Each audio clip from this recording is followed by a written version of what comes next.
called it the price of progress. In 1957, a construction crew outside St. Louis was clearing land for a highway expansion.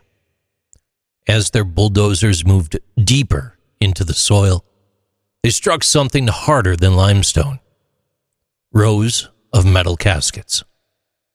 The site was once the Washington Park Cemetery, a historically black burial ground, largely forgotten and almost entirely unmarked.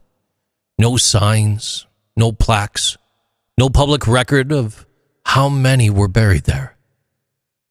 And the machines kept moving.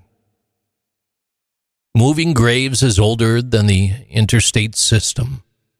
It goes back to the railroads, canals, and even city parks.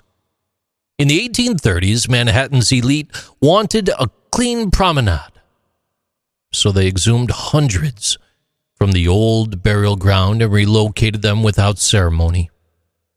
In 1912, San Francisco declared cemeteries a public health risk and ordered the dead removed from city limits. Nearly 150,000 people were reburied in Colma, a town now known as the City of the Silent, where the dead outnumber the living by a ratio of 1,000 to 1. Some relocations, they were done with care, but most were not. In Fort Worth, Texas, during construction in the 1950s, headstones were moved, but coffins weren't. And in Cincinnati, the remains of an entire 19th century potter's field were found beneath a high school football field, decades after it had been built. There are numbers behind this. Between 1957 and 1970, the U.S. Federal Aid Highway Program triggered the relocation of more than 200,000 graves. That's 200,000 names removed from the land. Sometimes documented, often not. Records from the Tennessee Valley Authority show nearly 69,000 graves they were moved to make way for dams, reservoirs, and power plants from the 1930s through the 1960s. A headstone might be saved, but a body might not. And this, it didn't stop in the 20th century.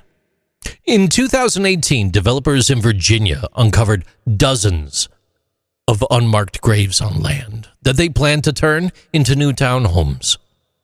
It wasn't a surprise to the descendants. They warned city officials.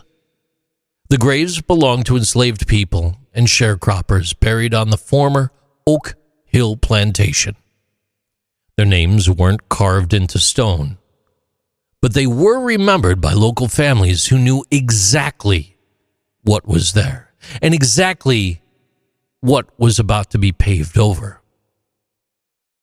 What makes this unsettling isn't just the displacement. It's how quickly dignity was sacrificed for what was called necessity. Cemeteries, they're meant to be final. But if land is valuable, permanence becomes negotiable.